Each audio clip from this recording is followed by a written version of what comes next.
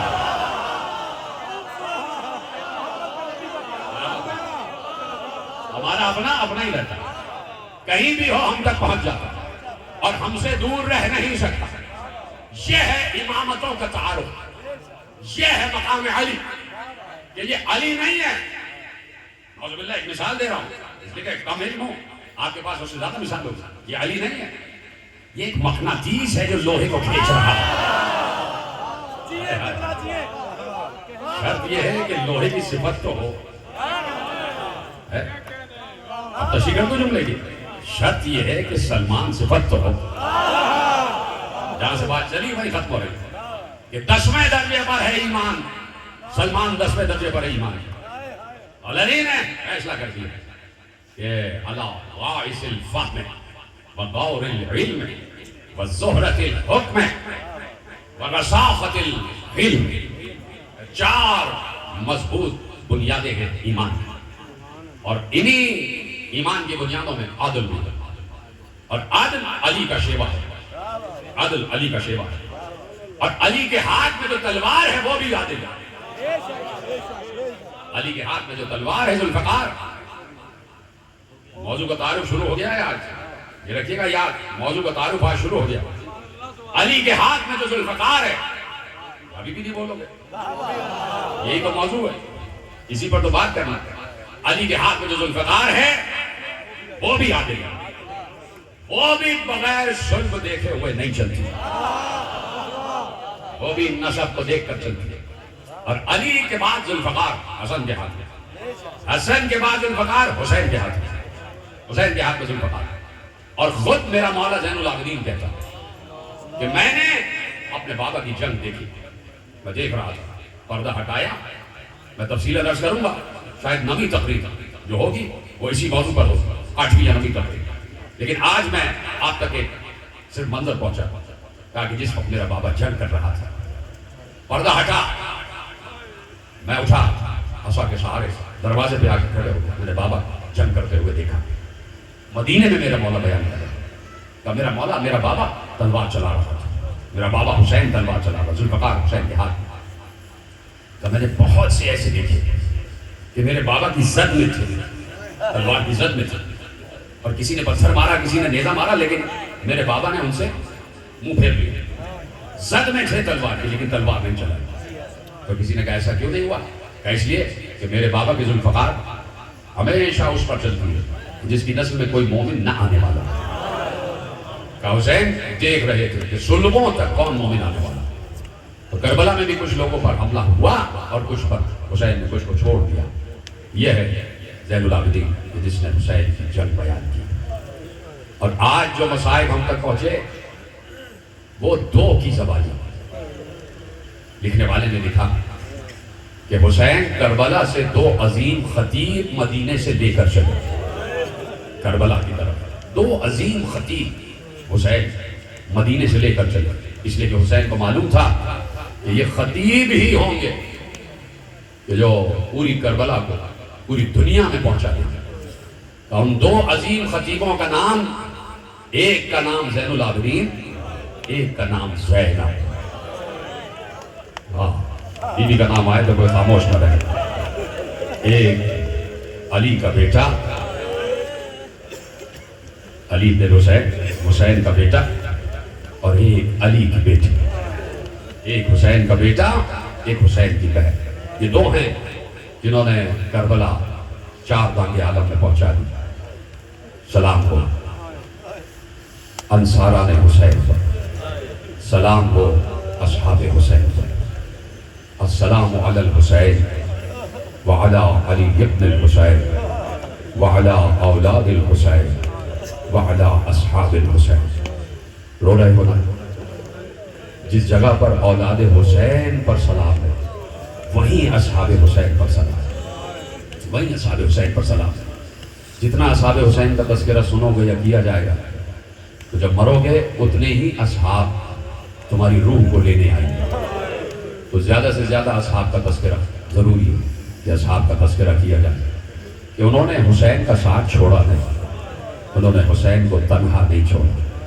کچھ تو ساتھ چل رہے تھے اور کچھ راستے سے ساتھ ہو لیے. جا رہے تھے حسین منزل ثعلبیہ کے قریب سے گزر رہے تھے. ایک دور سے ایک قبیلہ نظر آیا اور قبیلے کے قریب سے گزرے. وہاں سے ایک خاتون باہر آئی. اس کو معلوم ہوا کہ یہ فرزند رسول کا قافلہ جا رہا ہے. وہ خاتون عیسائی تھی، نصرانی تھی، قبیلہ نصرانیوں کا تھا. اس خاتون کا نام قمر تھا. وہ آئی، اس نے کہا پیاسے ہیں، چشمہ بہتا تھا خشک ہو گیا، اب ہم یہاں سے پوچھ کرنا چاہتے پانی ہے. حسین نے کہا کہاں تھا چشمہ؟ حسین وہاں پہنچے. حسین نے اس جگہ کو دیکھا، اپنا پاؤں اس جگہ سے مس کیا تو حسین فخر اسماعیل ہے. حسین نے اپنی ایڑیوں کو زمین سے مس کیا، چشمہ دوبارہ جاری ہو گیا. قافلے والے شکر گزار ہو گئے. حسین آگے بڑھ گئے. کچھ دن بعد، کچھ دیر بعد اس عورت کا بیٹا بھی آ گیا اور اس نے دیکھا کہ چشمہ بہ رہا. اماں میں تو دور دور دیکھنے گیا تھا، تو چشمہ خشک ہو گیا تھا، یہ دوبارہ سے چشمہ کیسے ابھر آیا؟ کہ یہاں سے ایک سخی کا قافلہ گزرا تھا، ایک کریم کا قافلہ گزرا تھا، فاطمہ کے بیٹے کا قافلہ گزرا تھا اور انہوں نے یہ چشمہ دوبارہ جاری کیا. بیٹے اب ہم پر یہ واجب ہے کہ ہم ان کا شکریہ ادا کریں، شکریہ ادا کریں. اب کس جانب گئے ہیں؟ اسی جانب آگے گئے ہیں، کہیں نہ کہیں ملاقات ہوگی. لیکن بیٹے تیری شادی ہونے والی ہے، تو جب تیری بارات لے کر جاؤں گی تو حسین سے راستے میں ملاقات ضرور ہوگی. بارات لے کر چلی، بیٹے کی شادی ہو گئی. بیٹا 17 دن کا دولہا، 17 دن ہوئے. واپس آنے لگی تو اسی کربلا میں کچھ خیمے لگے ہوئے دیکھے، کچھ قناتیں لگی ہوئی دیکھی، کچھ چھولداریاں لگی ہوئی دیکھی. ایک طرف بہت فوج اور ایک طرف چند نفوس.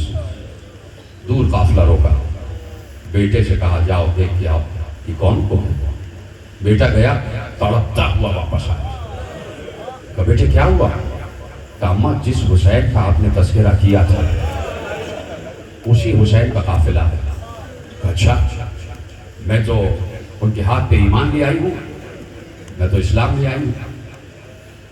تو بیٹے میں تو جا رہی ہوں حسین کی طرف، اب تو جان، تیری عروس جانے، تیری زوجہ جانے. بیٹے نے کہا اماں یہ کیسے ہو سکتا ہے کہ آپ جائیں اور میں نہ جاؤں؟ بیٹے کی زوجہ نے کہا یہ کیسے ہو سکتا ہے کہ میرا شوہر جائے اور میں نہ جاؤں؟ سنیں گے کس لیے وہب قلبی کی ماں نے کس لیے کہا کہ میں حسین کی طرف جا رہا ہوں؟ اس لیے کہ جیسے ہی بہن نے کہا کہ اماں حسین تنہا نہیں آیا، اجرکم اللہ، اجرکم اللہ، حسین تنہا نہیں آئے ہیں، حسین کی بہنیں بھی ساتھ ہیں، حسین کی بیٹیاں بھی ساتھ ہیں، حسین کے اہل حرم بھی ساتھ ہیں. ماں نے کہا میں جا رہی ہوں، علی کی بیٹی کی خدمت میں رہوں گی. زوجہ نے کہا میں بھی علی کی بیٹی کی خدمت میں رہوں گی. چل پڑا یہ قافلہ، پہنچ گئے حسین کی طرف. یہ بھی پیاس اور وہ بھی پیاس. آ گیا کربلا کا دن، آ گیا عاشور کا دن. آپ کی آوازیں بلند ہو رہی ہیں، آپ کے ہاتھ سینوں پر پڑ رہے ہیں. تو کیا عظیم قربانیاں ہیں کہ جو انصاران حسین نے دی ہیں. سنیں گے جملہ، میں اس خاتون کو بھی سلام کرنا چاہتا ہوں اور وہب قلبی کی زوجہ کو بھی سلام کرنا چاہتا ہوں. روایت پڑھوں گا اور تمہاری آوازیں گریا بلند ہو جائیں.